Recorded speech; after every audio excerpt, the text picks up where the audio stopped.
जय हिंद मेरे प्यारे दोस्तों। आज पुनः आप सभी का हम हार्दिक स्वागत करते हैं आपका YouTube चैनल कौशल जी के जीएस क्लासेस पर। और आज का जो क्लास होने वाला है वह लूसेंट सीरीज का सेकंड क्लास होने वाला है। और यह क्लास सबसे अधिक जो फोकस हम कर रहे हैं बिहार इंटर स्तरीय जो आपका जो 12th लेवल का जो वैकेंसी है उस पर, और आपका जो एनटीपीसी है, उसके बाद ग्रुप डी जो है, वहीं एसएससी जीडी जो है, आरपीएफ है, ये 4-5 एग्जाम पे हम बहुत फोकस कर रहे हैं। खास करके बिहार दरोगा, बिहार एसएससी और एनटीपीसी, ये 3-4 ऐसे एग्जाम है जहां पर अगर आप लूसेंट पर अच्छे से कमेंट कर लेते हैं तो आपका जो है अधिक से अधिक प्रश्न आराम से हल हो जाएगा। बस आप लगातार बनकर रहिए। आप लोग जितने भी बड़े बड़े कोचिंग में क्लास कर रहे होंगे, लेकिन जब आपको हम अपना कंटेंट दे रहे हैं लूसेंट सीरीज के माध्यम से, तो समझिए आप अधिक से अधिक क्वेश्चन हल कर पाइएगा। भले हम अभी छोटे से यूट्यूब चैनल पर हैं, लेकिन आप समझ लीजिए कंटेंट में बहुत पावर है। अभी हम फिलहाल लूसेंट सीरीज चला रहे हैं, लेकिन जब आपको हमारे कंटेंट का अंदाजा है कि हमारा लेवल क्या है, आपको पता है। लेकिन अभी बिहार एसएससी में अगर 75 जीके जीएस पूछा जाएगा, तो लूसेंट से अगर आपको कवर हम करवा रहे हैं तो कम से कम आप 55 से 60 प्रश्न आप आसानी से हल कर दीजिएगा। बशर्ते ये बोलने में बहुत आसान है और सुनने में आपको बहुत मजा आया होगा कि 60 प्रश्न, लेकिन उसके पीछे हमारे साथ जो आपको मेहनत करना पड़ेगा, दिन रात एक करके उस तरह आपको चलना पड़ेगा। तो ये जो हम टॉपिक देते हैं कौशल जी के जीएस स्टडी ग्रुप पर, आपको जो है कि सिलेबस रात में 10 बजे मिल जाता है। उसके बाद रात में 10 बजे जो सिलेबस होता है उसी का जो है कि हम लोग टेस्ट भी लेते हैं 50 महत्वपूर्ण प्रश्न का, और वह क्वेश्चन खुद अपने से बनाते हैं, और उसी टॉपिक का आपको ये वीडियो भी प्राप्त हो रहा है। तो समझ सकते हैं कि अभी हम 2 सब्जेक्ट को लेकर चल रहे हैं लूसेंट में, एक हिस्ट्री को, एक ज्योग्राफी को। उसके बाद हम लोग जो है कि विविध वगैरह को चालू करेंगे, फिर साइंस को भी चालू करेंगे। बस आप लगातार बनकर रहिएगा। आप थोड़ा सा भी अगर हमको आप मानते हैं तो आप बस यह वीडियो और यह 3 स्टेप से आप काम कर लीजिएगा। एक टेलीग्राम पे सेट लगा लीजिएगा, और आपका यूट्यूब पे मेरा वीडियो देख लीजिएगा, और जो हम सिलेबस डालते हैं आप उसको 1 से 2 बार पढ़ लीजिएगा, और गारंटी देते हैं कि आपसे क्वेश्चन मिस नहीं होगा एग्जाम में। लूसेंट बहुत अच्छी बुक है। तो चलिए इसी के साथ आज के हम मोटिवेशनल सेशन को जो है कि शुरुआत करते हैं। तो सबसे पहले आज का मोटिवेशनल क्वेट। आज का मोटिवेशनल क्वेट है, जल को बर्फ में बदलने में वक्त लगता है। जल को बर्फ में बदलने में वक्त लगता है, सूरज को निकलने में वक्त लगता है, किस्मत को तो हम बदल नहीं सकते, किस्मत को तो हम बदल नहीं सकते, लेकिन अपने हौसलों से किस्मत को बदलने में वक्त जरूर थोड़ा लगेगा। और मेरे अंदर इतना हौसला है कि हम किस्मत को जरूर बदल सकते हैं, बशर्ते आप अपना 100% दीजिए, क्योंकि आपके पीछे आपका परिवार का पूरा हौसला बना हुआ है। उनका आपके पीछे उनका भविष्य है कि मेरा बेटा या मेरा भाई जब सक्सेस होगा तो हम भी एक नई जिंदगी जिएंगे। बस आप एक सरकारी मोहर जो है कि अपने ऊपर लगवा लीजिए, उसके बाद देखिएगा आपका डेली का पर्व त्योहार आप मनाइएगा। तो चलिए इसी के साथ आज के हम इस सेशन को शुरुआत करते हैं। सबसे पहले हम इतिहास को देखने का प्रयास करेंगे। बस आप लोग पूरा क्लास देखने का प्रयास कीजिएगा, इन्हें कि 5 मिनट देखे फिर भाग गए फिर दूसरा क्लास देखने लगे, इससे कुछ नहीं होगा। जहां भी आप देख रहे हैं एक जगह देखिए, फायदा होना तय है। तो चलिए इसी के साथ आज का पहला सवाल। आज का पहला सवाल आप लोग बताइएगा। आज का पहला सवाल आप लोग को बताना है कि आप लोग बताइएगा आज का पहला सवाल कि सिकंदर के साथ कौन से यात्री आए थे।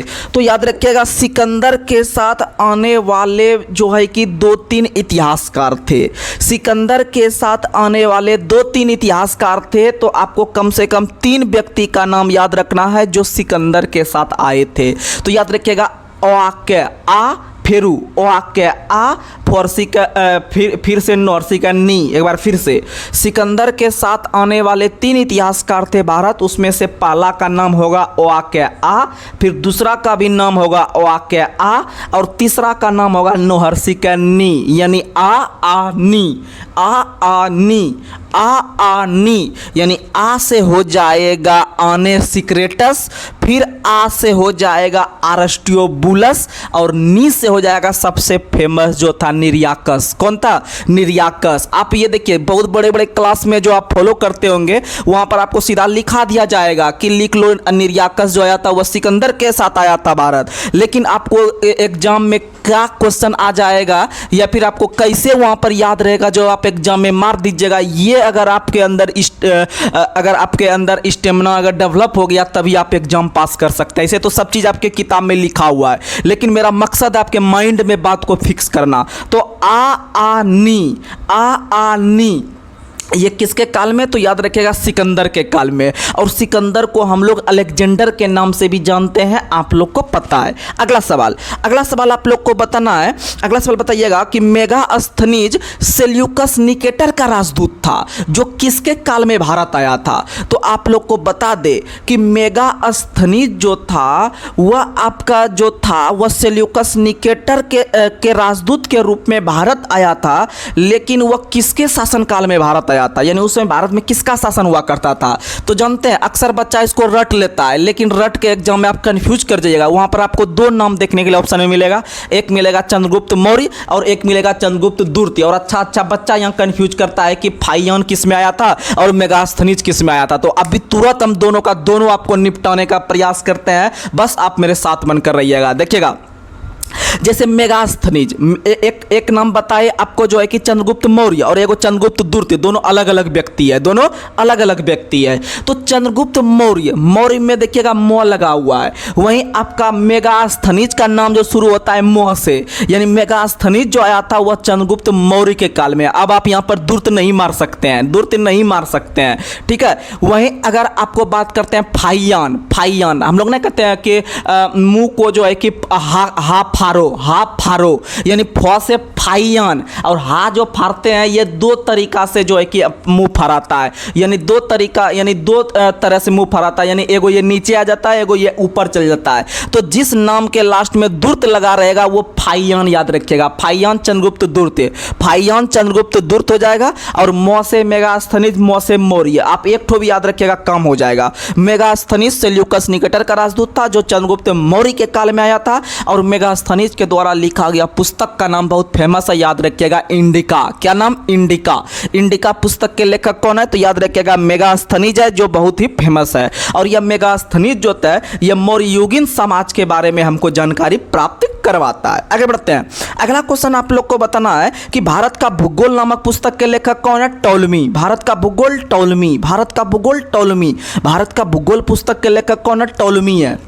वहीं बात करते हैं नेचुरल हिस्ट्री पुस्तक के लेखक कौन है? तो नेचुरल यानी साधारण, यानी कि प्लेन, याद रखिएगा। नेचुरल हिस्ट्री पुस्तक के लेखक कौन है? प्लिनी। लेकिन भारत का भूगोल पुस्तक के लेखक कौन है? टॉलमी। भारत का भूगोल पुस्तक के लेखक कौन है? टॉलमी। और वही टॉलमी जिन्होंने भू केंद्र सिद्धांत दिया। आपको पहले हम एक ट्रिक बताते थे, भुट्टा भी मौसम चल रहा है भुट्टा खाने का, जिसको मक्का कहते हैं, ठीक है। तो भुट्टा यानी यानी भू से भू केंद्र सिद्धांत किसने दिया है? टॉलमी ने।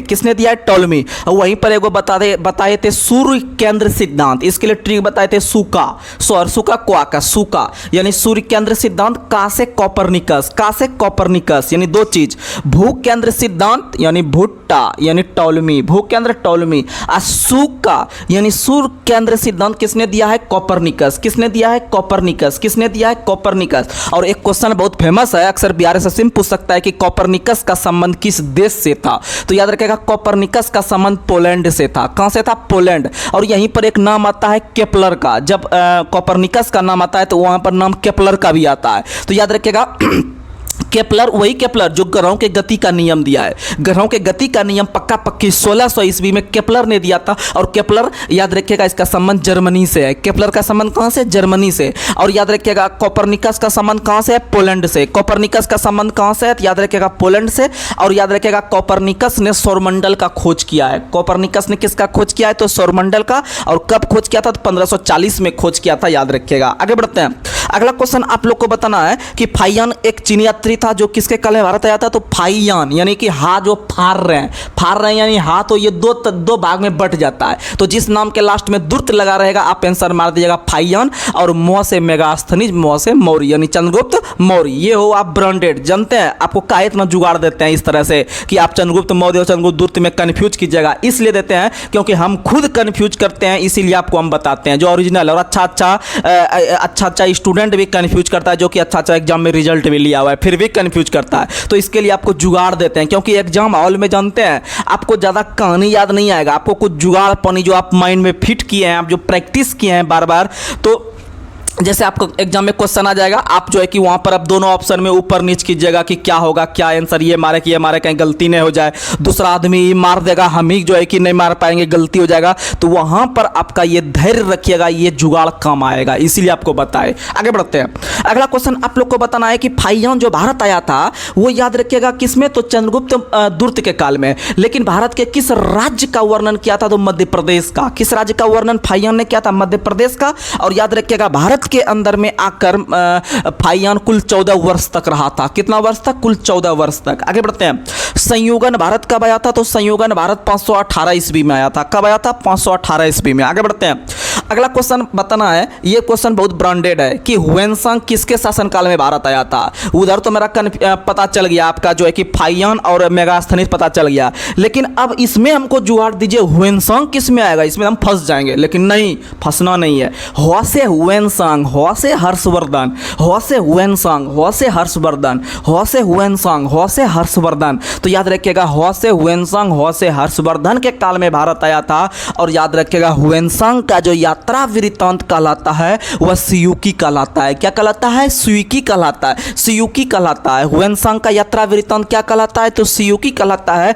और हुएनसांग जो भारत आया था, याद रखिएगा कब आया था, तो 629 ईस्वी में वहां से चलना प्रारंभ किया था। और उसको चीन का था। हुएनसांग कहाँ का था, चीन का। तो हुएनसांग 629 ईस्वी में चीन से चलना प्रारंभ किया था और आने में उसको 1 साल लगा, यानी कि 630 में पहुंचा। और भारत में कुल 15 वर्ष तक रहा और जाके लास्ट में वह जो है कि आपका 645 ईस्वी में वापस चीन लौट गया। तो 3 ईस्वी याद रखिएगा। हुएनसांग चीन से कब भारत का यात्रा शुरू किया था, तो 629 में। कितना साल लगा, 1 साल लगा। कब लौटा, तो 645 में लौटा। इसका मतलब 15 साल रहा कि 16 साल, तो बोलिएगा 15 साल रहा। कितना साल, 15 साल। 629 से न जोड़िएगा क्योंकि 30 में आने में उसको 1 साल लग गया था। ठीक है, याद रखिएगा। वहीं इसका यात्रा वृत्तांत सियूकी कहलाता है। और यह जो हुएनसांग का जो यात्रा वृत्तांत सियूकी है, इसमें कितने देश का यात्रा वृत्तांत मिलता है, तो 138 देश। कितना देश, 138 देश का यात्रा वृत्तांत मिलता है। यानी हुआ से हुएनसांग, हुआ से हर्षवर्धन, और मौ से मेगास्थनीज, मौ से चंद्रगुप्त मौर्य। ठीक है। और आपका फाहियान किस में हो गया, तो हा जो फाड़ते हैं यह 2 भाग में बढ़ जाता है, यानी चंद्रगुप्त द्वितीय, चंद्रगुप्त द्वितीय। आगे बढ़ते हैं। और उधर आ नी, अच्छा आ नी यानी सिकंदर। क्या मानना है, सिकंदर। आगे बढ़ते हैं। अगला क्वेश्चन आप लोग को बताना है कि हुएनसांग के अध्ययन के समय नालंदा विश्वविद्यालय के कुलपति कौन थे, तो याद रखिएगा आचार्य शिलभद्र। कौन थे, आचार्य शिलभद्र। और हुएनसांग जो नालंदा विश्वविद्यालय आया था वह बौद्ध धर्म के दर्शन के लिए या बौद्ध का शिक्षा ग्रहण करने के लिए। आगे बढ़ते हैं। अगला क्वेश्चन आपको बताना है, अलबुर्नी किसके साथ भारत आया था, तो अलबुर्नी मोहम्मद गजनवी के साथ आया था। देखिएगा यहाँ कंफ्यूज करता है बच्चा, ऑप्शन में आपको दोनों देगा, मोहम्मद गौरी भी देगा, मोहम्मद गजनी भी देगा।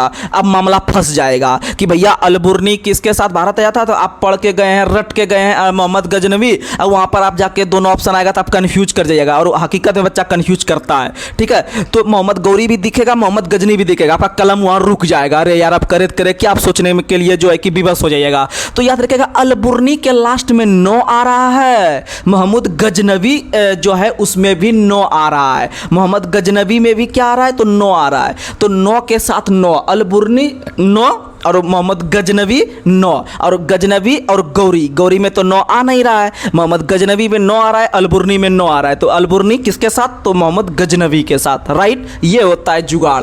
और अलबुर्नी के द्वारा जो लिखा गया पुस्तक का नाम है, याद रखिएगा क्या, तो किताबुल हिंद। किताबुल हिंद या तहकीक हिंद या भारत की खोज पुस्तक के लेखक कौन है, तो याद रखिएगा अलबुर्नी है। अब मामला फंसता है, अलबुर्नी किस देश का था, तो याद रखिएगा अलबुर्नी जो था वह तुर्कमेनिस्तान का था। कहाँ का था, तुर्कमेनिस्तान का था। कहाँ का था, तुर्कमेनिस्तान का था अलबुर्नी। याद रखने का प्रयास कीजिएगा। आगे बढ़ते हैं। अगला क्वेश्चन, इब्न बतूता जो थे वो किस देश के यात्री थे, तो इब्न बतूता जो थे वो मोरक्को के यात्री थे। कहाँ के यात्री थे, मोरक्को के। इब्न बतूता कहाँ के थे, तो मोरक्को के थे। इब्न बतूता कहाँ के थे, तो याद रखिएगा मोरक्को के। और इससे पहले आपको बताया अलबुर्नी, अलबुर्नी के लास्ट में 9 आ रहा है और तुर्कमेनिस्तान के लास्ट में भी 9 आ रहा है। तो अलबुर्नी तुर्कमेनिस्तान मारिएगा, और अलबुर्नी में 9 आ रहा है और मोहम्मद गजनवी में भी 9 आ रहा है। तो ये सब सेटिंग खिलाना पड़ेगा आपको, एग्जाम में यही काम करता है। और मोहम्मद और आपका जो इब्न बतूता हो गया वह आपका मोरक्को का था। कहाँ का था, मोरक्को का। और याद रखिएगा BRSSC में पूछता है कि मोरक्को की राजधानी कहाँ थी। ठीक है, तो मोरक्को की राजधानी रबात, मोरक्को की राजधानी रबात। और एक क्वेश्चन पूछता है कि मोरक्को संकट किस वर्ष पैदा हुआ था। ये सब स्टैटिक क्वेश्चन है, डायरेक्ट पूछ देगा आपको रेलवे के किसी एग्जाम में या बिहार के किसी एग्जाम में कि मोरक्को संकट किस वर्ष पैदा हुआ था। तो जो बोल रहे हैं याद रख लीजिएगा 1906। 1906। और मुस्लिम लीग का स्थापना भी 1906। और मोरक्को संकट भी कब पैदा हुआ था? 1906। और मोरक्को की राजधानी कहाँ है? रबात। कहाँ है? रबात। मोरक्को की राजधानी रबात। आगे बढ़ते हैं। और इब्न बतूता जो भारत आया था वह मोहम्मद बिन तुगलक के काल में। किसके काल में? मोहम्मद बिन तुगलक के काल में। और यह 1333 ईस्वी में मोहम्मद बिन तुगलक ने इब्न बतूता को याद रखेगा दिल्ली का काजी नियुक्त किया। दिल्ली का काजी नियुक्त किया किसने? मोहम्मद बिन तुगलक ने। किसने? मोहम्मद बिन तुगलक। आगे बढ़ते हैं। अगला क्वेश्चन आप लोग को बताना है, भारतीय पुरातत्व शास्त्र का पिता किसे कहा जाता है? अलेक्जेंडर कनिंघम को। किसे कहा जाता है? अलेक्जेंडर कनिंघम को।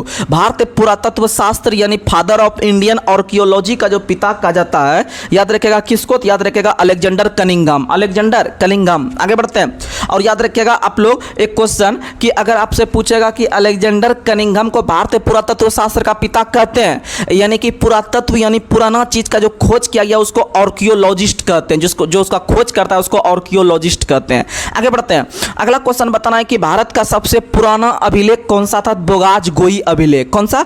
बोगाज-गोई अभिलेख था। याद रखिएगा सबसे पुराना अभिलेख। और इसका ईस्वी आता है 1400 ईसा पूर्व। 1400 ईसा पूर्व के अभिलेख बोगाज-गोई अभिलेख थे जो सबसे पुराना अभिलेख है। और इसी में 4 प्रकार के देवता का वर्णन मिलता है, मित्र, वरुण, इंद्र और आपका नसत्य। आगे बढ़ते हैं। अगला क्वेश्चन है, मध्य भारत में भागवत धर्म विकसित होने का प्रमाण किस अभिलेख से प्राप्त होता है? तो याद रखिएगा भागवत जहां जहां होता है वहां वहां पर गरुड़ उड़ते हैं। क्यों उड़ते हैं? गरुड़ उड़ते हैं। जहां जहां पर गांव समाज में भागवत होता है, क्या होता है? भागवत। वहां वहां पर कौन सा पक्षी उड़ता है? तो गरुड़। तो आप अपने दोस्त में बताइएगा कि जहां जहां पर भागवत होता है ना वहां वहां पर क्या उड़ता है? तो गरुड़ उड़ता है। तो अगले दिन जब क्वेश्चन आएगा कि भागवत धर्म विकसित होने का जो प्रमाण मिलता है किस अभिलेख में, तो आपका माइंड अपने आप रिकॉल करेगा, अरे भैया भागवत तो हम कौन चीज उड़ता है? तो गरुड़ उड़ता है। याद रखिएगा, ठीक है, गरुड़।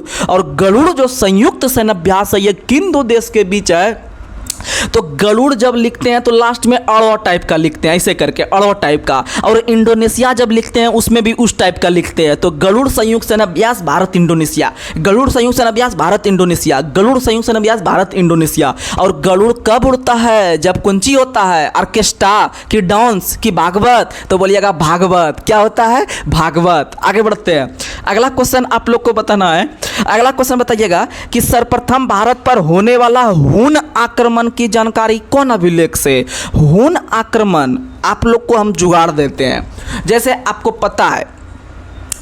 पता है बच्चा में आप लोग क्या करते होंगे? लुका छिपी खेलते होंगे। लुका छिपी खेलते होंगे। एक उसमें चोर रहता है और 4-5 गो आपका दोस्त रहेगा, वह जाके आपका जो है कि छुपता है। क्या होता है? छुपता है।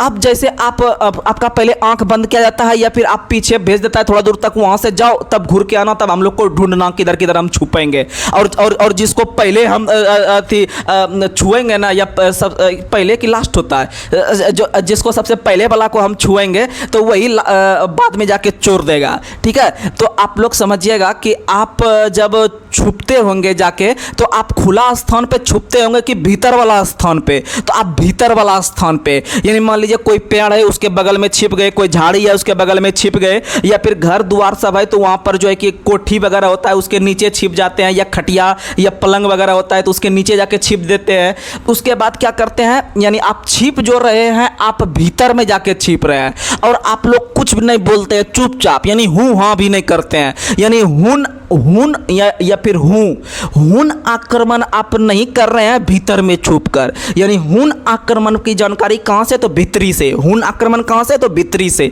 हुन आक्रमण कहां से? तो भीतरी अभिलेख से। आगे बढ़ते हैं। अगला क्वेश्चन आप लोग को बताना है, सबसे फेमस क्वेश्चन, सती प्रथा का पहला लिखित साक्ष्य किस अभिलेख से? तो सती प्रथा का पहला लिखित साक्ष्य जो मिलता है वह याद रखिएगा एरन अभिलेख से। किस अभिलेख से? एरन अभिलेख से याद रखिएगा। और इसका एरन अभिलेख का संबंध किस शासक से है? तो भानुगुप्त से। देखिएगा एरन में नो आ रहा है और भानु में भी नो आ रहा है, ठीक है। एरन में भी नो आ रहा है, भानु में भी नो आ रहा है, तो एरन यानी भानु, एरन यानी भानु, एरन यानी भानु। जब इतना सब चीज़ लिखिएगा ना अपने कॉपी में, एरन बराबर भानु, तो इस तरह आप घेर दीजिएगा उसको और बार बार उसको देखिएगा सप्ताह में 2 दिन, तो आपको गारंटी देते हैं कि आपको याद हो जाएगा। दूसरा कोई जुगाड़ नहीं दे सकता इस धरती पे। आगे बढ़ते हैं। अगला क्वेश्चन आप लोग को बताना है कि रेशम बुनकर की श्रेणियों की जानकारी कौन सा अभिलेख देता है? तो रेशम में मो आ रहा है और मो से ही शुरू कर देना है मंदसौर अभिलेख। कौन सा अभिलेख? मंदसौर अभिलेख। रेशम बुनकर मंदसौर, रेशम बुनकर मंदसौर, रेशम बुनकर मंदसौर, ठीक है। आगे बढ़ते हैं। अगला क्वेश्चन बताना है आप लोग को कि कौन सा कश्मीरी नवपसानिक पुरा स्थल से गड्ढा घर मिला हुआ है या गर्तावास मिला हुआ है? तो याद रखिएगा बुर्जहोम से। कहां से? बुर्जहोम नाम का एक आपका पुरातात्विक स्थल था कश्मीर के अंदर में, जहां से आपका गड्ढा घर मिला है। क्या मिला है? गड्ढा घर। आगे बढ़ते हैं। अगला क्वेश्चन आपको बताना है प्राचीनतम सिक्कों को क्या कहते थे? आहत सिक्के। क्या कहते थे? आहत सिक्के। प्राचीनतम सिक्कों को आहत सिक्के कहते थे, लेकिन इसी को साहित्य में कसारपन कहते हैं। क्या कहते हैं? कसारपन। और एक याद रखिएगा, जब यहां पर आपका सिक्का का नाम आया आहत सिक्का, तो जो बता रहे हैं आप याद रख लीजिएगा, एग्जाम में आता है क्वेश्चन और आपको सेट में भी मिला होगा या आगे मिलेगा, तो आप सही करके आइएगा। देखिएगा एक है मौर्य वंश। सुनिएगा, मौर्य वंश में चलता था पंचमार्ग सिक्का। मौर्य वंश में क्या चलता था? पंचमार्ग सिक्का। तो क्वेश्चन पूछता है कि पंचमार्ग सिक्का किस शासनकाल में चलता था? तो मौर्य में। तो पंचमार्ग यानी मो आ रहा है मार्क, और मो से याद रखिएगा मौर्य वंश, यानी पंचमार्ग सिक्का जो चलता था वह मौर्य वंश में। और प्राचीनतम सिक्कों को आहत सिक्के, प्राचीनतम सिक्कों को आहत सिक्के, और इसी को साहित्य में कसारपन के नाम से जानते हैं। आगे बढ़ते हैं। अगला क्वेश्चन आपको बताना है हाथी गुम्फा अभिलेख। तो याद रखिएगा हाथी गुम्फा, हाथी के आगे जाइएगा तो हाथी आपको खा लेगा। क्या कर लेगा? खा लेगा, यानी खारवेल। हाथी के आगे जाइएगा तो खा लेगा, यानी हाथी गुम्फा अभिलेख का संबंध किससे है? तो कलिंग राजा खारवेल से है। किससे है? खारवेल से। और कलिंग जो पुराना नाम है वह उड़ीसा का या उत्कल का। देखिएगा उड़ीसा वर्तमान में उसका नाम है, और उड़ीसा का पहले नाम उत्कल हुआ करता था, और उत्कल का भी पहले नाम कलिंग हुआ करता था। क्या हुआ करता था? कलिंग। और कलिंग की राजधानी, बहुत बार क्वेश्चन पूछता है कि कलिंग की राजधानी कहां थी? तो तोसली। कलिंग की राजधानी तोसली, कलिंग की राजधानी तोसली। और याद रखिएगा प्रत्येक वर्ष उत्कल दिवस या उड़ीसा दिवस कब मनाते हैं? आप लोग फटाफट अपने में भी, अब मेरे बोलने से पहले भी आप अपने माइंड में बोल सकते हैं। तो उड़ीसा दिवस या उत्कल दिवस या कलिंग दिवस जो मनाते हैं वह 1 अप्रैल को। कब मनाते हैं? 1 अप्रैल को। याद रखने का प्रयास कीजिएगा, बहुत अच्छा सवाल है। थोड़ा पानी पी लेते हैं, आप लोग भी बराबर अपने डाइट पर ध्यान देते रहिएगा।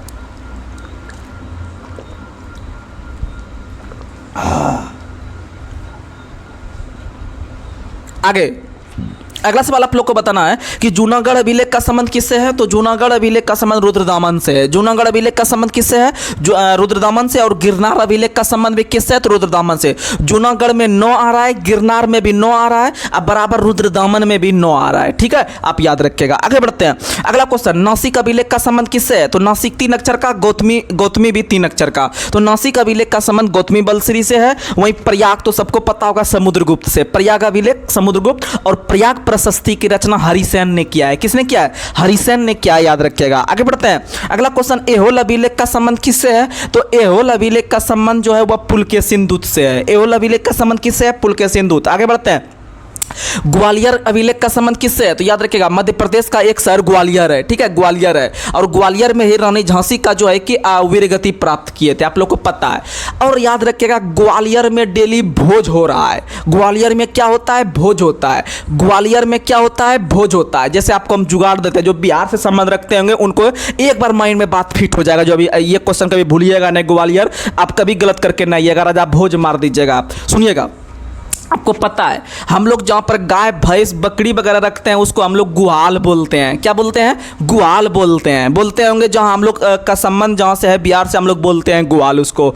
और देखते होंगे कि जब आपका जब आप बलि देते होंगे द्वार पे, तो वहाँ पर घर में नहीं खिला के गुहाल में ही बैठा के सबको खिलाया जाता होगा। हम लोग के इधर ये चलता है संस्कृति कि जहाँ पर गाय बकरी भैंस वगैरह रखते हैं, जहाँ पर लक्ष्मी वगैरह निवास करती है, वहाँ पर ही बलि दे के काट के वहीं पर सबको हाथ भी धुलाया जाता रहता है, बाहर कहीं नहीं धो सकते हैं नाली वगैरह में, आप वहीं पर हाथ धोइए, वहीं पर खाना खाइए, वहीं पर सब पत्ता को भी जो है कि अंदर उसको खोद के जो है कि उसी में दफनाया जाता है। ये चीज़ होता है ग्वाल में, हम लोग का बिहार के अंदर। तो सुनिएगा, तो इसका मतलब ग्वाल में हम लोग क्या खाए, भोज खाए, क्या खाए, भोज खाए। तो बताइए, भूल के आप दिखा सकते हैं, आप में दम नहीं है कि आप भूल के दिखा सकते हैं। तो याद रखिएगा, ग्वाल में क्या खा रहे हैं, भोज, यानी ग्वालियर अभिलेख का संबंध राजा भोज से है। किससे है, राजा भोज से है, याद रखिएगा। आगे बढ़ते हैं, अगला क्वेश्चन आप लोग को बताना है कि भित्री और जूनागढ़ अभिलेख का संबंध किससे है। तो भित्री और जूनागढ़ अभिलेख का संबंध है स्कंदगुप्त से। किससे है, स्कंदगुप्त से। भित्री और जूनागढ़ अभिलेख का संबंध किससे है, याद रखिएगा एवं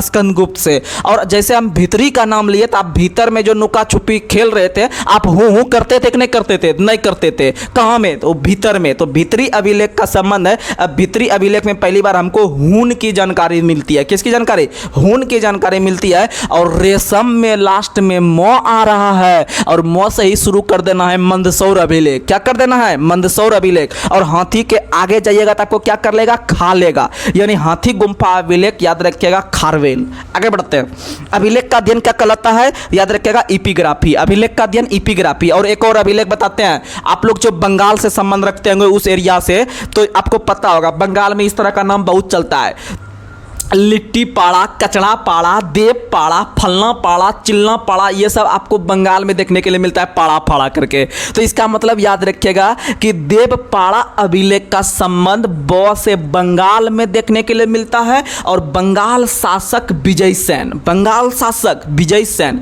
देव पाड़ा, यानी जैसे पाड़ा वाला नाम लेंगे तो आप या दोस्त में आप बताइएगा कि बताओ तो देव पाड़ा अभिलेख किससे है, तो आप अंदर अंदर सोचिएगा कि देव पाड़ा, अच्छा पाड़ा, पाड़ा यानी कि आप चल जाइएगा कहाँ, लिट्टी पाड़ा, कचड़ा पाड़ा, फलना पाड़ा, आप चल जाइएगा कहाँ, बंगाल। और ब से बंगाल, ब से विजय सेन मार दीजिएगा। क्या मारिएगा, बंगाल शासक विजय सेन, बंगाल शासक विजय सेन। आगे बढ़ते हैं, अगला क्वेश्चन बताना है कि कौन सा शासक बिना बजाती हुई मुद्रा वाले सिक्के से उसके संगीत प्रेमी होने का प्रमाण मिलता है। तो सब जानते हैं समुद्रगुप्त, कोई दिक्कत नहीं। और समुद्रगुप्त में अभिलेख कौन बताए, तो आप लोग को पता है प्रयाग अभिलेख। कौन अभिलेख, प्रयाग प्रशस्ति। आपको पता है समुद्रगुप्त वगैरह जो है वो आपके प्रयाग यानी इलाहाबाद के आसपास जो है कि उसका केंद्र था। तो याद रखिएगा प्रयाग स्तंभ अभिलेख का संबंध किससे है, तो समुद्रगुप्त से है। आगे बढ़ते हैं, अगला क्वेश्चन आप लोग को बताना है कि किस स्थान से रोमन सिक्के प्राप्त हुए हैं, अरिकीमेडू से। कहां से, अरिकीमेडू से। आगे बढ़ते हैं, अगला क्वेश्चन, भारत सबसे पहले भारत के संबंध में कुछ हम आपको आसपास का क्षेत्र का नाम ले रहे हैं, ठीक है।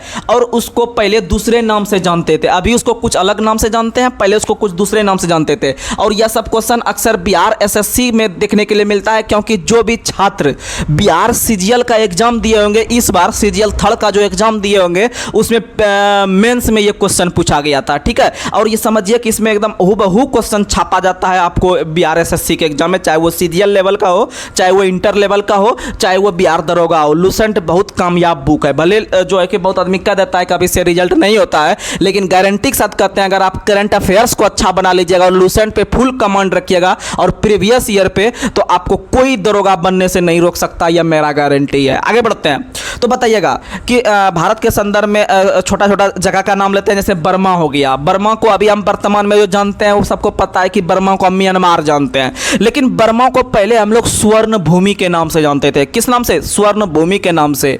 वहीं आपको स्वर्ण द्वीप के नाम से किसको जानते हैं, तो मलाया को। किसको जानते हैं, मलाया को। मलाया को स्वर्ण द्वीप के नाम से जानते हैं। वहीं कंबोज जो था उसको अभी क्या जानते हैं, तो कंबोडिया। कंबोडिया को पहले क्या जानते थे, तो कंबोज। और आप लोग जानते होंगे कि भारत के अंदर में कुल 16 महाजनपद हुआ करते थे प्रारंभ समय में, उसमें से एक कंबोज भी हुआ करते थे। और कंबोज की राजधानी हाटक हुआ करती थी। कंबोज की राजधानी कहाँ हुआ करती थी, हाटक हुआ करती थी। और दक्षिण भारत का एकमात्र आपका महाजनपद जो था वह अस्मक हुआ करता था, और अस्मक की राजधानी पोटली और पोतन हुआ करती थी। वहीं मत्स्य जो आपका महाजनपद था यह राजस्थान में पड़ता है, और मत्स्य महाजनपद की राजधानी विराटनगर है। मत्स्य महाजनपद की राजधानी कहाँ है, विराटनगर। आपको जुगाड़ दे देते हैं, तुरंत याद हो जाएगा जिसको भारी लग रहा होगा मत्स्य का राजधानी याद रखने में। तो याद रखेगा विराट कोहली जो है, पता है आपको कि वो जो है कि ज़्यादा उसके शरीर में फैट नहीं है, जानते हैं। उसमें अगर मान लीजिए उसके शरीर में, जानते हैं आप लोग को एक आश्चर्य करने वाली बात है कि पूरे विश्व में दूसरा ऐसा व्यक्ति विराट कोहली है। पूरे विश्व में दूसरा, यानी एथलेटिक्स के क्षेत्र में अगर देखते हैं, खेल खिलाड़ी में, तो भारत ही नहीं पूरे विश्व में विराट कोहली दूसरा ऐसा खिलाड़ी है जिसके शरीर में सबसे कम फैट है, यानी वसा है, यानी मोटापा कम है, फिटनेस तगड़ा है। ठीक है, तो वो विराट कोहली है। और पहला जो है वो रोनाल्डो का नाम सुनेंगे, बहुत बड़े फुटबॉलर है रोनाल्डो। ठीक है, वो उनके शरीर में बहुत सारा कम फैट है, मतलब 10% से भी कम फैट विराट कोहली के अंदर में, याद रखिएगा। इसका मतलब क्यों नहीं उसके शरीर में फैट है? क्योंकि वो मछली नहीं खाते हैं, और हम लोग क्या है, मछली मुर्गा खा खा के पेट से सब निकाल लिए हैं। ठीक है, ये बॉडी फोडी निकल गया है। कोई ढंगे कपड़ा पहनते हैं तो कोई मतलब इधर पेट निकल जाता है तो इधर ये निकल जाता है, कुछ पता ही नहीं चलता है। ठीक है, ये कंट्रोल जो है कि आप लोग कीजिएगा। हम लोग का एज ज़्यादा हो गया, 40-45 साल, तो अब जो है कि हम लोग ज़्यादा कंट्रोल नहीं कर सकते हैं। लेकिन आप लोग जो है कि अभी युवा वर्ग के, आप लोग को शादी ब्याह भी करना है, तो आप लोग जो है कि अभी फिटनेस बना के रखिएगा। ठीक है, क्योंकि जॉब भी ले लीजिएगा ना तो बोलेगा अरे लड़का जो का पेट निकला है तो ये निकला है, लेकिन ये पता नहीं है कि लड़का का पेट निकलना वो यह इंगित करता है कि वो बहुत बड़े घर राजघराने से हैं, और जो है कि वो खाया पिया घर से है। याद रखिएगा। ठीक है, तो इसीलिए आप लोग अभी फिटनेस बना के रखिए, बहुत लंबा जिंदगी है आप लोग का। तो चलिए आगे बढ़ते हैं। अगला सवाल आप लोग को बताना है, उसी में बता देते हैं कंबोडिया, राइट। वहीं आपको एक है जावा का नाम सुने होंगे। जावा जो है वह इंडोनेशिया के क्षेत्राधिकार में आता है। ठीक है, और जावा एकमात्र ऐसा आपका द्वीप है जहां पर देखिएगा, इंडोनेशिया, आप लोग को पता है कि विश्व में सबसे अधिक मुस्लिम समुदाय जो है वह इंडोनेशिया में निवास करता है। ठीक है, लेकिन इंडोनेशिया के अंदर में ही एक जावा द्वीप है जहां पर सिर्फ और सिर्फ हिंदू जनसंख्या निवास करती है। तो क्वेश्चन पूछेगा, निम्न में से कौन से द्वीप एकमात्र हिंदू बहुल क्षेत्र है? तो मारिएगा जावा। क्या मारिएगा? जावा। क्या मारिएगा? जावा। क्या मारिएगा? जावा। ठीक है, आप याद रखने का प्रयास कीजिएगा। और जावा को यब द्वीप कहते हैं। जावा को क्या कहते हैं? यब द्वीप के नाम से जानते थे। ठीक है, आगे बढ़ते हैं। अगला क्वेश्चन बताना है कि उत्तर भारत के मंदिर कला निर्माण की शैली को क्या कहते हैं? तो याद रखिएगा, उत्तर एगो पूछता है, एगो दक्षिण पूछता है, एगो मिक्स पूछता है। ठीक है, मिक्स पूछता है। तो याद रखिएगा, उत्तर और दक्षिण तो आपको जुगाड़ देते हैं, द्वा से दक्षिण, राइट। और याद रखिएगा, द्वा से दड़वीड़, राइट।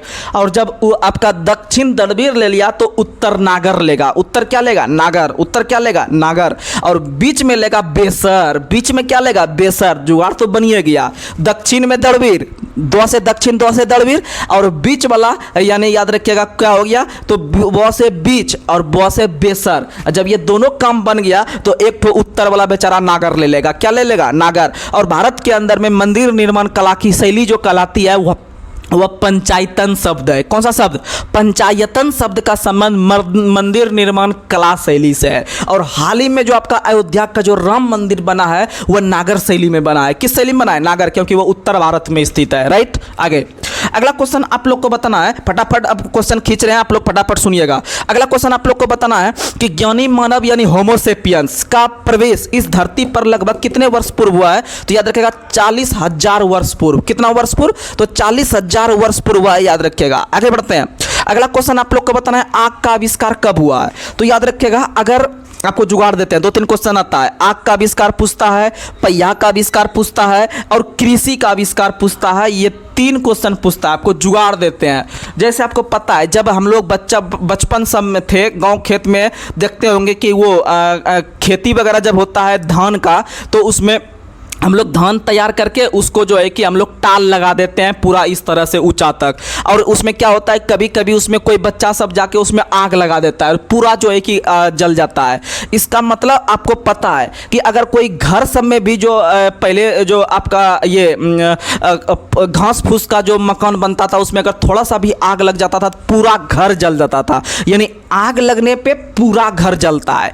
आग लगने पे क्या जलता है? तो पूरा घर जलता है। यानी आग का आविष्कार पूरा पाषाण काल में। आग का आविष्कार पूरा पाषाण काल में। आग का आविष्कार पूरा पाषाण काल में। क्या भूल के दिखा पाइएगा? नहीं दिखा पाइएगा। और ऐसे आप याद करते रह जाएगा, आपको याद नहीं होगा। और बहुत बड़े बड़े टीचर सब भी सिर्फ ये पढ़ा देते हैं कि इसका ये याद कर लो, इसका ये मतलब ये चीज़ मतलब सीधा लिखा देगा। आग का आविष्कार पूरा पाषाण काल में, पहिए का आविष्कार नव पाषाण काल में। लेकिन नहीं, आप पढ़ लीजिएगा लेकिन आपको याद नहीं रहेगा। हकीकत यही है, जीके का अथाव, जीके का थाव नहीं है, अथाव है। ठीक है, इसीलिए आप लोग अधिक से अधिक मेहनत कीजिए मेरे साथ, आपको गारंटी देते हैं कि आपको याद होगा। ठीक है, और अपने दोस्तों में भी शेयर कीजिएगा। ये जैसे हम बताते हैं जिस स्टाइल में, उसी स्टाइल में आप शेयर कीजिएगा। तो आग लगने पे पूरा घर जलता है, यानी आग का आविष्कार पूरा पाषाण काल में। आग का आविष्कार पूरा पाषाण काल में। अब आते हैं पहिया।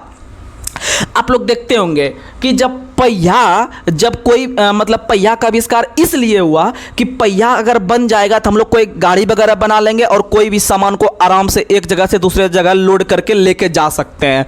इसका मतलब है कि पहिया जो है वह आप हमारे ज़िंदगी को नवीन कर दिया, यानी नया कर दिया। क्या कर दिया? नया। यानी कि पहिया आने से हमारा ज़िंदगी में आसानी हो गया। अब बोझा सिर पे नहीं लेके हम लोग जो है कि गाड़ी पे यानी पहिए से बने जो है कि हम चीज़ पे लेके जा सकते हैं। ठीक है, तो याद रखिएगा कि पहिया आने से हमारे ज़िंदगी में नया रोशनी आया। इसका मतलब याद रखिएगा पहिया का आविष्कार नवपाषाण काल। पहिया जब आएगा तो इसका मतलब याद रखिएगा नवीन, यानी कि नया, यानी कि आपका नवपाषाण काल। और आग लगने पे क्या होता है? घर में घर पूरा जल जाता है, यानी आग का आविष्कार पूरा पाषाण काल। आग का आविष्कार पूरा पाषाण काल, याद रखिएगा। वहीं आपको बताना है जब पहिया आ गया तो मनुष्य ने अस्थाई जीवन अब अपनाएगा कि नहीं अपनाएगा? बोलिएगा अपनाएगा। तो अगर क्वेश्चन पूछेगा अगर कि मनुष्य ने अस्थाई जीवन जो अपनाया किस काल में, तो भैया जब पहिया आ गया तो मनुष्य अब अस्थिर होने लगा, यानी अस्थाई हो गया। तो मनुष्य ने अस्थाई जीवन उसी समय अपनाया जब पहिया आया था। यानी पहिया कब? पहिया आने के बाद हम लोग का जीवन नया हो गया, यानी कि आपका नवपाषाण काल। ठीक है, याद रखिएगा। समझ में आ गया? आगे बढ़ते हैं। अगला क्वेश्चन और वहीं अगर बात करते हैं कृषि, तो कृषि भी नवपाषाण काल में है। कृषि भी किस में है? तो नवपाषाण काल में। कृषि भी किस में है? नवपाषाण काल में, याद रखिएगा। आगे बढ़ते हैं। अगला क्वेश्चन आप लोग को बताना है कृषि का प्रथम साक्ष्य कहां से मिला है? मेहरगढ़ से। कृषि का प्रथम साक्ष्य कहां से मिला है? मेहरगढ़ से। वहीं चावल का प्रथम साक्ष्य कहां से? कुलडीबा से। चावल का प्रथम साक्ष्य कहां से? कुलडीबा से। चावल का प्रथम साक्ष्य कहां से मिला है? तो कुलडीबा से मिला है। आपको पता है, आप रोटी खाते होंगे और चावल खाते होंगे। जब चावल अधिक आप सेवन कीजिएगा, अधिक चावल खाइएगा, तो आपका पेट जो हो जाएगा वो कोठी की तरह हो जाएगा। कोठी जानते होंगे, जिसमें कि चावल वगैरह रखा जाता है, आपका गेहूं वगैरह रखते हैं हम लोग जो है कि तैयार करके। कोठी जैसे कि वो टीन का भी कोठी आता है। पहले हम लोग घर में जो है कि मिट्टी वगैरह का भी कोठी बनाते थे, उसको जो है कि अच्छा से एडजस्ट करके रखते थे। बड़ा बड़ा कोठी घर में पहले हुआ करता था। अब ना आपका जो है कि टीन का वो बनने लगा, अच्छा अलग अलग जो है कि वो हो गया। लेकिन जो हमारे संस्कृति जो पहले से हम देखते हुए आ रहे हैं, उस चीज पे आपको जुगाड़ दे रहे हैं। यानी जब आप चावल अधिक सेवन कीजिएगा तो आपका पेट कोठी की तरह हो जाएगा। यानी क से कोठी कब होगा? जब आप चावल खाइएगा। यानी क से कुलढीबा, यानी चावल का प्रथम साक्ष्य कहां से? तो कुलढीबा से। क्योंकि चावल खाने से पेट कोठी की तरह हो जाता है। चावल खाने से कोठी की तरह हो जाइएगा, तो याद रखिएगा चावल का प्रथम साक्ष्य कुलढीबा से। चावल का प्रथम साक्ष्य कुलढीबा से, याद रखिएगा। लेकिन अगर पूछेगा कृषि का प्रथम साक्ष्य, तो कृषि का प्रथम साक्ष्य जो है वह मेहरगढ़ से। कृषि का प्रथम साक्ष्य कहां से मिला है? तो मेहरगढ़ से। आगे बढ़ते हैं। अगला क्वेश्चन आप लोग को बताना है। अगला क्वेश्चन आप लोग बताइएगा, भारत का सबसे प्राचीन नगर कौन सा था? मोहनजोदड़ो, जिसका शाब्दिक अर्थ होता है मृतकों का टीला। लेकिन किस भाषा में? सिंधी भाषा में। किस भाषा में? सिंधी भाषा में। वहीं कालीबंगन का शाब्दिक अर्थ होता है काली चूड़ियाँ। क्या होता है? क से काली चूड़ियाँ, क से कालीबंगन, क से काली चूड़ियाँ। और आपका मोहनजोदड़ो का क्या होता है? तो म से मोहनजोदड़ो, म से मृतकों का टीला। आगे बढ़ते हैं। अगला क्वेश्चन आप लोग को बताना है कि भारत में शिवालिक की पहाड़ी से सबसे पहले किसका प्रमाण मिला है? तो शिवालिक की पहाड़ी से जीवाश्म का प्रमाण मिला है। वहीं आपका नर्मदा नदी घाटी से पहली बार आपका जो है कि मनुष्य का प्रमाण मिला है। नर्मदा में मो आ रहा है, मो से मनुष्य मार दीजिएगा, ठीक है। और मनुष्य का प्रमाण कहां से? नर्मदा से। और शिवालिक का प्रमाण शिवालिक की पहाड़ी से क्या मिला है? तो जीवाश्म का, ठीक है, याद रखिएगा। चलिए अगला क्वेश्चन बताना है, भारतीय नागरिक सेवा के अधिकारी का नाम बताए जिन्होंने पहली बार जो है कि भारत की जनसंख्या का प्रजाति विभेदीकरण किया वैज्ञानिक आधार पे। तो रिजले। किसने किया था? रिजले ने किया था। किसने किया था? रिजले। चलिए अब हम लोग ज्योग्राफी पे चलते हैं। फटाफट हम लोग ज्योग्राफी को देखने वाले हैं। बस आप लोग लगातार बनकर रहिएगा और आपको फायदा होना मेरा गारंटी है। बताइएगा, अगला क्वेश्चन आप लोग को बताना है, भारत का उत्तरी गोलार्ध कहां से कहां तक है? तो भारत का उत्तरी गोलार्ध जो है वह 8 डिग्री 4 मिनट से आपका 37 डिग्री 6 मिनट उत्तरी अक्षांश और 68 डिग्री 7 मिनट से 97 डिग्री 25 मिनट पूर्वी देशांतर के बीच स्थित है, याद रखिएगा। आगे बढ़ते हैं। अगला क्वेश्चन आप लोग को बताना है, क्षेत्रफल की दृष्टि से भारत कितना सबसे बड़ा देश है? तो भारत क्षेत्रफल की दृष्टि से 7वां सबसे बड़ा देश है। कितना? 7वां। इससे पहले आपको सबका नाम याद रखना चाहिए। इससे पहले आपको कौन कौन पहला है दूसरा है आपको याद रखना पड़ेगा। तो आपको जुगाड़ देते हैं। आप लोग सुनते होंगे कि आपको कम से कम इतना पता होगा कि क्षेत्रफल की दृष्टि से सबसे बड़ा देश जो है वह रूस है। कौन है? रूस है। तो सुनिएगा ट्रिक, रोमदुका क रुक, रोमदुका क रुक, फिर उसके बाद लिखिएगा चोमदिका न चीन, रुक चीन, और फिर लिखिएगा ओ ब अब, और लास्ट में ओ के आ, ठीक है। यानी रुक, रुक में रोमदुका क रुक 2 देश आ जाएगा, और चीन में 1 देश आ गया, 3 हो गया, रुक चीन, अब ओ ब अब में 2 देश आ गया, कितना हो गया 5, उसके बाद छठा आ, क्या हो गया आ, कितना हो गया 6, और लास्ट में 7वां कौन चल जाएगा? अपना भारत। तो सबको पता है बच्चा बच्चा को, तो आप एक बार कॉपी में लिख लीजिएगा जो हम बता रहे हैं, जैसे बता रहे हैं आपको गारंटी है याद हो जाएगा। यानी चीन अभी आपको जुगाड़ देते हैं, जैसे देखिएगा कि चीन अभी सब चीज में आगे फड़ करके भाग रहा है, ठीक है, अभी पूरा भाग रहा है, किसी को नहीं बद रहा है। तो इसीलिए एक ट्रिक बनाए कि रोमदुका को रुक, यानी चीन जब आगे भाग रहा है तो चीन को अब क्या करना पड़ेगा? रोकना पड़ेगा। तो हम लोग बोले कि रोमदुका को रुक चीन अब आ, रुक चीन अब आ, रुक चीन अब आ। तो रोमदुका से पहला हो जाएगा रूस, क्वा से बना लेंगे दूसरा देश, कौन हो गया? कनाडा, कौन हो गया? कनाडा।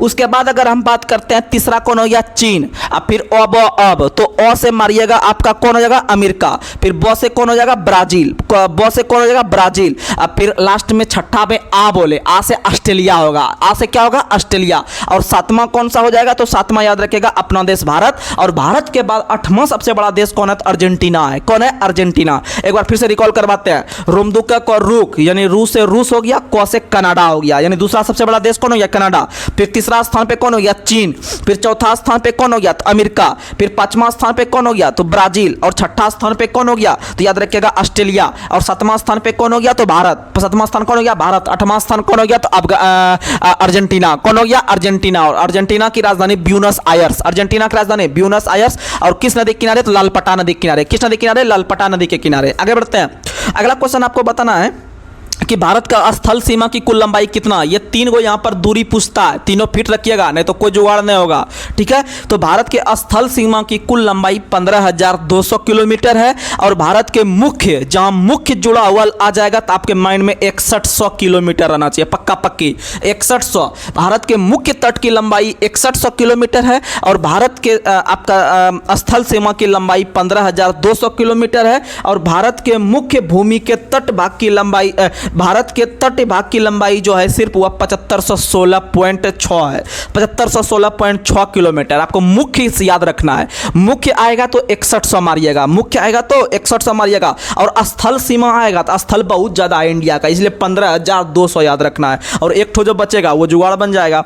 आगे बढ़ते हैं, अगला क्वेश्चन आपको बताना है, अगला क्वेश्चन आप लोग बताना है कि नेपाल से भारत का कितना राज्य सीमा साझा करता है? तो नेपाल से 5 राज्य, कितना राज्य? 5 राज्य। उत्तर प्रदेश हो गया, सबसे पहले उत्तराखंड हो गया, उत्तराखंड के बाद आपका उत्तर प्रदेश हो गया, उत्तर प्रदेश के बाद अपना बिहार हो गया, और बिहार के बाद आपका कौन हो जाएगा? तो पश्चिम बंगाल हो जाएगा, पश्चिम बंगाल के बाद कौन हो जाएगा? तो सिक्किम हो जाएगा, कौन हो जाएगा? सिक्किम। तो कुल 5 राज्य नेपाल से सीमा साझा करता है, याद रखिएगा। आगे बढ़ते हैं, अगला क्वेश्चन आप लोग को बताना है कि सबसे कम सीमा साझा किन देश के साथ करती है भारत? तो सबसे कम सीमा साझा करती है वो अफगानिस्तान के साथ, सबसे लंबी सीमा साझा बांग्लादेश के साथ, और सबसे कम सीमा साझा जो करती है वह किसके साथ? अफगानिस्तान के साथ। कितना किलोमीटर? तो 106 किलोमीटर। कितना किलोमीटर? 106। और सबसे अधिक किसके साथ? तो बांग्लादेश के साथ। और बांग्लादेश के साथ कितना किलोमीटर? तो याद रखिएगा 4096.7, 4096.7 किलोमीटर सबसे अधिक करता है। और अगर आपको क्रम पूछ दे, अगर आपको क्रम पूछ दे कि पहले स्थान पे कौन आता है लंबाई की दृष्टि से, दूसरे स्थान पे कौन आता है सीमा साझा करने में, तो आपको बता देते हैं। एक ट्रिक आप लोग याद करते होंगे बचपन से ही कि बचपन में एमबीए किया, बचपन में एमबीए किया, ब च प न, यानी ब से पहला बांग्लादेश, दूसरा हो गया चाइना, फिर तीसरा हो गया पाकिस्तान, और चौथा हो गया नेपाल। बचपन में 4 देश निकल गया। फिर हो गया आपका एम में, या फिर आपका एम को में को छोड़ दीजिए, एम से ले लीजिए। एम से हो गया म्यांमार, फिर बी से हो गया भूटान, और ए से हो गया अफगानिस्तान। तो कितना हो गया? 4 3 7, 4 3 7 मेरा जुगाड़ बन गया। आगे बढ़ते हैं, अगला क्वेश्चन आपको बताना है कि बांग्लादेश से सबसे लंबी सीमा साझा कौन सी राज्य करती है, तो राज्य में वही हो जाएगा बांग्लादेश और पश्चिम बंगाल। आपके माइंड में बार बार चलता होगा एक चीज, कभी कभी पश्चिम बंगाल सोचते होंगे तो आपको लगता होगा हम बांग्लादेश बोल रहे हैं, ठीक है, या बांग्लादेश बोलते होंगे लगता होगा पश्चिमी बंगाल, तो दोनों कॉमन है, ठीक है, तो याद रखें क्योंकि उसी से मिलता जुलता क्षेत्र है। तो बांग्लादेश के साथ सबसे लंबी सीमा किस राज्य का, तो याद रखिएगा पश्चिम बंगाल का। वहीं नेपाल के साथ उत्तर प्रदेश, नेपाल के साथ उत्तर प्रदेश। वहीं म्यांमार के साथ तो अरुणाचल प्रदेश, म्यांमार के साथ सबसे लंबी सीमा साझा कौन करती है, तो अरुणाचल प्रदेश। वहीं पाकिस्तान के साथ राजस्थान, ये क्वेश्चन आता है एग्जाम में कि पाकिस्तान के साथ सबसे लंबी सीमा साझा कौन करती है, तो राजस्थान करती है। कौन करती है, राजस्थान करती है, याद रखिएगा कौन करती है, राजस्थान। आगे बढ़ते हैं, चीन के साथ सबसे लंबी सीमा साझा कौन करती है, तो अरुणाचल प्रदेश। कौन करती है, अरुणाचल प्रदेश। कौन करती है, अरुणाचल प्रदेश। आगे बढ़ते हैं, अगला क्वेश्चन है भारत का सबसे दक्षिणी बिंदु कौन सा है, इंदिरा पॉइंट। भारत का सबसे दक्षिणी बिंदु इंदिरा पॉइंट है, भारत का सबसे दक्षिणी बिंदु इंदिरा पॉइंट है। और इंदिरा पॉइंट का और भी दो नाम है, जैसे कि पिगमिलियन पॉइंट, जैसे पार्किंसंस पॉइंट, ये दो पॉइंट जो है वो इंदिरा पॉइंट है। और सबसे उत्तरी बिंदु कौन है, इंदिरा का, और कहाँ में है, जम्मू कश्मीर में है, ठीक है, याद रखिएगा। वहीं बात करते हैं सबसे पश्चिमी बिंदु कौन है, तो सबसे पश्चिमी बिंदु गुजरात के अंदर में सरक्रीक है। और सबसे पूर्वी बिंदु जो है अरुणाचल प्रदेश में किबुथु है, या वालांगू भी बोल सकते हैं, ठीक है। आगे बढ़ते हैं, कोलाबा पॉइंट किस शहर में है, तो मुंबई में। कोलाबा पॉइंट किस शहर में है, मुंबई में। पॉइंट कालीमेरे कहाँ है, तमिलनाडु में। कालीमेरे में मो आ रहा है, तमिलनाडु में भी मो आ रहा है। और कोलाबा पॉइंट बहुत फेमस है, आप लोग को पता होगा, कोलाबा पॉइंट मुंबई में है। कोलाबा पॉइंट कहाँ है, मुंबई में। वहीं अगर हम बात करते हैं कि मैकमोहन रेखा भारत और चीन के बीच है, जिसका निर्धारण किस वर्ष हुआ था, तो भारत और चीन के बीच मैकमोहन रेखा का निर्धारण 1914 में हुआ था। कब हुआ था, 1914 में हुआ था, याद रखिएगा। आगे बढ़ते हैं, भारत और अफगानिस्तान के बीच डुरंड रेखा का निर्धारण कब हुआ था, तो डुरंड रेखा का निर्धारण बहुत पहले हुआ था, 1896 में। कब हुआ था, 1896 में हुआ था। और उस समय भारत और अफगानिस्तान के बीच डुरंड रेखा था। लेकिन आगे चलकर जब आपका पाकिस्तान भारत से अलग हुआ, तो वो जो क्षेत्र था डुरंड रेखा, वो अब वर्तमान में पाकिस्तान और अफगानिस्तान के बीच। तो क्वेश्चन पूछेगा कि डुरंड रेखा किन दो देश के बीच है, तब भारत नहीं मारिएगा, पाकिस्तान अफगानिस्तान। और इसका निर्धारण कब हुआ था, 1896 में। कब हुआ था, 1896 में। और आपको सबसे फेमस सवाल जो पूछता है, रेड क्लिफ रेखा, जो कि भारत और पाकिस्तान के बीच है, इसका निर्धारण कब होगा, तो जब भारत जो है कि आपका विभाजित होगा, पाकिस्तान एक नया राष्ट्र बनेगा, तो 1947 में। 1947 में, याद रखिएगा। ये 3 ईस्वी एक बार फिर से रिकॉल करवाते हैं। मैकमोहन रेखा 1914, मैकमोहन रेखा भारत चीन 1914। वहीं क्योंकि आपको पता है कि चीनी क्रांति 1911 में हुआ था। जब चीनी क्रांति जब हुआ, या किसी भी देश में जब क्रांति होता है, तो वह एक नया स्वतंत्र देश बनता है, क्योंकि वह ब्रिटेन का उपनिवेश था। तो जब 1911 में जब चीन आपका क्रांति हुआ, जब यह चीन वगैरह आज़ाद हुआ, तो 2-3 साल के बाद, याद रखेगा, 1914 में जो है कि भारत के साथ वह दीवार खींच लिया, जिसका नाम है मैकमोहन रेखा। क्या नाम है, मैकमोहन, यानी 1914 माइंड में रखिएगा, यानी कि उनके चीनी क्रांति के आसपास, ठीक है।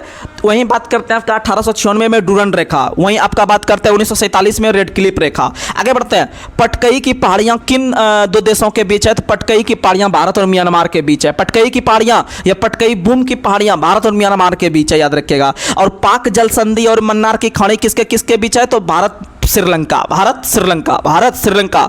और याद रखिएगा, पाक जल संधि और मन्नार की खाड़ी भारत श्रीलंका के बीच है। वही मन्नार की खाड़ी में ही पम्बन द्वीप है। क्या है, पम्बन द्वीप। और रामेश्वरम तट भी कहाँ है, तो तमिलनाडु और श्रीलंका के बीच ही है, याद रखिएगा। और वही जो आपका कन्याकुमारी वहीं पर है, कन्याकुमारी के पास, याद रखिएगा, 3 अर्धचंद्राकार वहाँ समुद्र तट है।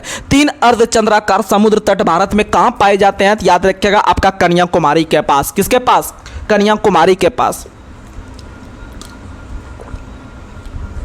बिल्कुल आपको BRSSC का हम सिलेबस के हिसाब से पढ़ा रहे हैं, आप समझिए, आपको बहुत फायदा करेगा, आप टेंशन मत लीजिए, आप बस साथ मेरा निभाइए।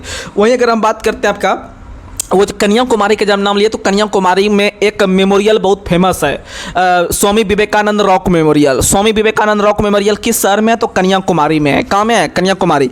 आगे बढ़ते हैं, अगला क्वेश्चन आपको बताना है, भारत का मानक समय इलाहाबाद के निकट किस शहर से गुजरती है, तो मिर्जापुर से। कहाँ से, मिर्जापुर के नैनी नामक स्थान से 82.5 डिग्री पूर्वी देशांतर है। और यह कुल 5 राज्य से होकर गुजरती है। पहला राज्य कौन होगा, उत्तर प्रदेश। दूसरा राज्य कौन होगा, मध्य प्रदेश। तीसरा राज्य कौन सा हो जाएगा, तो याद रखिएगा, तीसरा राज्य छत्तीसगढ़ हो जाएगा। और चौथा राज्य कौन सा हो जाएगा, तो चौथा राज्य आपका हो जाएगा कौन, तो याद रखिएगा, सॉरी एक बार फिर से छत्तीसगढ़, इधर हम दूसरा राज्य घुस गए। आप सुनिएगा फिर से, पहला राज्य उत्तर प्रदेश हो जाएगा, उसके बाद उत्तर प्रदेश, यहीं से आपको ले लेते हैं। पहला राज्य कौन हो गया, उत्तर प्रदेश। उत्तर प्रदेश से कहाँ जाएगा, मध्य प्रदेश। मध्य प्रदेश के से आपका कहाँ चल जाएगा, तो मध्य प्रदेश के बाद छत्तीसगढ़। छत्तीसगढ़ के बाद कहाँ जाएगा, सही बोल रहे थे, छत्तीसगढ़। छत्तीसगढ़ के बाद कहाँ जाएगा, उड़ीसा। उड़ीसा से कहाँ जाएगा, तो आंध्र प्रदेश। कुल 5 राज्य। कितना राज्य, 5 राज्य याद रखिएगा। छत्तीसगढ़ कुल 5 राज्य और 82.5 डिग्री पूर्वी देशांतर। और याद रखिएगा उधर से आपका जो कर्क रेखा जो गुजरती है 23.5 डिग्री देशांतर, कर्क रेखा जो 23.5 डिग्री देशांतर गुजरी है आपका, 23.5 डिग्री उत्तरी अक्षांश से जो आपका गुजरी है आपका कर्क रेखा,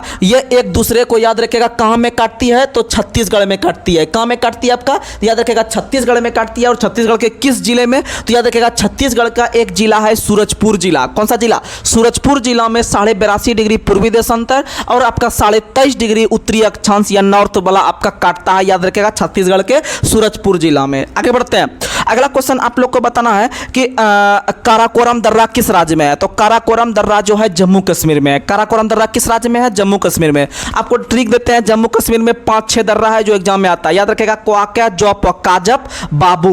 क्वाक्या, जॉप, काजप, बोआका, बोरसुका, बाबू।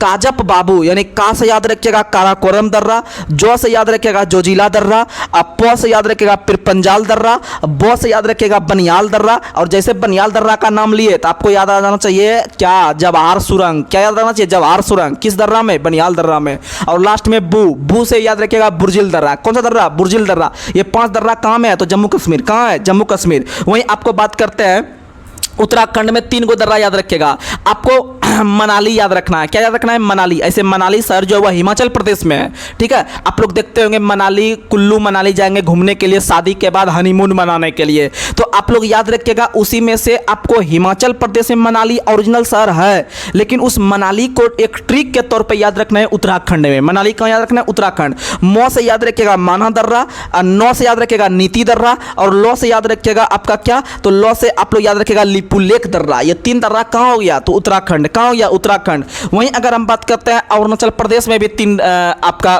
दर्रा है। अरुणाचल प्रदेश में 3 दर्रा आपको कम से कम याद रखना है, जिसके लिए ट्रिक है दिव्या नाम का लड़की आपको याद रखना है। दिव्या, क्या याद रखना है, दिव्या। दी से हो गया दीफू दर्रा, उसके बाद आपका हो गया ब से बमडिला दर्रा, और यू से यंगयाप दर्रा। और इसी यंगयाप दर्रे से होकर भारत में सतलज नदी प्रवेश करती है, याद रखिएगा। सतलज नदी का उद्गम स्थल भारत में नहीं है, सतलज नदी का उद्गम स्थल तिब्बत के मानसरोवर झील से है, ठीक है। वहीं अगर हम बात करते हैं आपका कि हिमाचल प्रदेश में कौन कौन सा दर्रा है, तो आपको कम से कम 3 दर्रा बताते हैं। हिमाचल प्रदेश में एक व्यक्ति का आप नाम सुने होंगे जो अभी सांसद बन गई है, जिसका नाम है कंगना रनावत। क्या नाम है, कंगना रनावत। और कंगना रनावत कुछ भी स्टेटमेंट दे देती है, इसीलिए उसको जो है कि एक झापड़ लगा दी थी। आपको पता है कौन, तो आपको पता है चंडीगढ़ एयरपोर्ट पे जो लगाई थी आपका एक महिला सीआईएसएफ के द्वारा, जो है कि किस लिए, कि वो गलत स्टेटमेंट पहले दे चुके थे। तो याद रखिएगा हमेशा कंगना रनावत शराब पी के रहती है। क्या पी के रहती है, शराब पी के रहती है। तो शराब हिमाचल प्रदेश, शराब हिमाचल प्रदेश, शराब हिमाचल प्रदेश। यानी स्व से याद रखिएगा सिपकिला दर्रा, रो से याद रखिएगा रोहतांग दर्रा, और ब से याद रखिएगा बड़ा लाचा दर्रा। ये 3 दर्रा कहाँ में, यानी शराब कौन पीता है, हिमाचल प्रदेश के अंदर, याद रखिएगा कंगना रनावत, ठीक है। और वहीं पर एक और दर्रा है डेप्सा दर्रा। कौन सा दर्रा, डेप्सा दर्रा कहाँ है, हिमाचल प्रदेश। डेप्सा दर्रा कहाँ है, हिमाचल प्रदेश। तो चलिए 2-4 को हम करंट अफेयर्स ले लेते हैं, उसके बाद हम अपने इस सेशन को जो है कि यहीं पर ब्रेक करेंगे। आप लोग अधिक से अधिक अपने दोस्तों में शेयर करने का प्रयास कीजिएगा। तो बताइएगा, बताना है आप लोग को कि वर्तमान में राज्यसभा के सत्ता पक्ष नेता कौन है। तो वर्तमान में राज्यसभा के जो सत्ता पक्ष नेता है वह जेपी नड्डा है। कौन है, जेपी नड्डा है, याद रखिएगा। और राज्यसभा के विपक्ष के नेता मल्लिकार्जुन खड़गे, मल्लिकार्जुन खड़गे। 18वें लोकसभा के अध्यक्ष कौन है, याद रखिएगा ओम बिरला। 18वें लोकसभा के अध्यक्ष कौन है, ओम बिरला। कौन है, ओम बिरला। वहीं लोकसभा के महासचिव कौन है, उत्पल कुमार सिंह। लोकसभा के महासचिव कौन है, उत्पल कुमार सिंह। वहीं लोकसभा के विपक्ष के नेता कौन है, तो राहुल गांधी। अभी सबको पता होगा लोकसभा के विपक्ष के नेता कौन है, राहुल गांधी।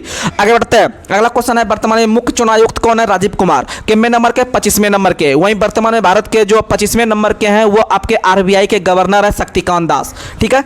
आगे बढ़ते हैं, अगला क्वेश्चन आपको बताना है वर्तमान में भारत के नियंत्रक महालेखा परीक्षक कौन है। तो वर्तमान में भारत के नियंत्रक महालेखा परीक्षक यानी सीएजी जो है वह कौन है, याद रखेगा गिरीश चंद्र मुर्मू। कौन है, गिरीश चंद्र मुर्मू। कितने नंबर के, 14वें नंबर के। कितने नंबर के, 14वें नंबर के, याद रखेगा। वही आपको पिछले दिनों हम बताए थे आर वेंकट रमनी जो है वर्तमान में भारत के महान्यायवादी हैं। कितने नंबर के, 16वें नंबर के। तो महान्यायवादी 16वें नंबर के और 14वें नंबर के कौन है, तो नियंत्रक महालेखा परीक्षक। राइट, आगे बढ़ते हैं। अगला क्वेश्चन आप लोग को बताना है वर्तमान में भारत के जो है थल सेनाध्यक्ष कौन है, तो उपेंद्र द्विवेदी। थल सेनाध्यक्ष कौन है, तो उपेंद्र द्विवेदी। थल सेनाध्यक्ष कौन है, उपेंद्र द्विवेदी। वहीं अगर बात करते हैं नौसेनाध्यक्ष कौन है, तो दिनेश कुमार त्रिपाठी। दिनेश कुमार त्रिपाठी। वहीं वायुसेनाध्यक्ष कौन है, बी आर चौधरी। ये चेंज भी होने वाला है, आप लोग देख लीजिएगा, हम अपडेट कर देंगे कुछ दिन में। आगे बढ़ते हैं। अगला क्वेश्चन आपको बताना है कि वर्तमान में सीआईएसएफ के अध्यक्ष कौन है, तो नीना सिंह। सीआईएसएफ के अध्यक्ष कौन है, नीना सिंह। आपको जुगाड़ से याद रख लीजिएगा, वो जो आपको पता होगा, वीडियो देखे होंगे कि सीआईएसएफ के ही महिला कांस्टेबल थे, आपको जो कि कंगना रनौत को एक थाप लगाया था या लगाई थी। तो याद रखिएगा वो जो सीआईएसएफ है उनका, वो लड़की का नाम याद रख लीजिएगा, नीना नाम था। क्या नाम था, नीना। यानी कि सीआईएसएफ के जो महिला अध्यक्ष है वर्तमान में कौन है, याद रखेगा नीना। कौन है, नीना। आपको जुगाड़ से याद हो जाएगा। आगे बढ़ते हैं। अगला क्वेश्चन आप लोग को बताना है वर्तमान में बीएसएफ के अध्यक्ष कौन है, सॉरी वर्तमान में आरपीएफ के अध्यक्ष कौन है, मनोज यादव। आरपीएफ के अध्यक्ष कौन है, मनोज यादव। आरपीएफ के अध्यक्ष कौन है, मनोज यादव। वहीं बीएसएफ के अध्यक्ष हैं दलजीत सिंह चौधरी। दलजीत सिंह चौधरी। दलजीत सिंह चौधरी। आपको पता है सबसे अधिक जो आपका हमारा भारत के अंदर में जो पाकिस्तान को जो मार गिराने में जो सहायता प्रदान करता है वो बीएसएफ का जवान करता है, और इसीलिए बीएसएफ ने हमेशा पाकिस्तान का दिल दहला देता है। पाकिस्तान का क्या करता है, बीएसएफ दिल दहला देता है, यानी दलजीत सिंह। क्या मानेगा, बीएसएफ का दलजीत सिंह। तो चलिए आज के इस जबरदस्त से सेशन को यहीं पर ब्रेक करने का प्रयास करते हैं। आप लोग अधिक से अधिक कमेंट कीजिए, हमें पॉजिटिव रखने के लिए, हमें मोटिवेट रखने के लिए, और साथ में जो इसका आपको इंपैक्ट मिलेगा, इसका जो आपको फीडबैक मिलेगा वो बहुत ही जबरदस्त सेशन के रूप में मिल रहा है। आप लोग जल्दी से इस वीडियो को देखिए और 10 बजे टेलीग्राम चैनल पे आप लोग जुड़ना नहीं भूलिए, और अधिक से अधिक अपने दोस्तों में शेयर करने का प्रयास कीजिएगा। बस इसी के साथ आज के सेशन को यहीं पर समाप्त करते हैं। तब तक के लिए जय हिंद, जय भारत।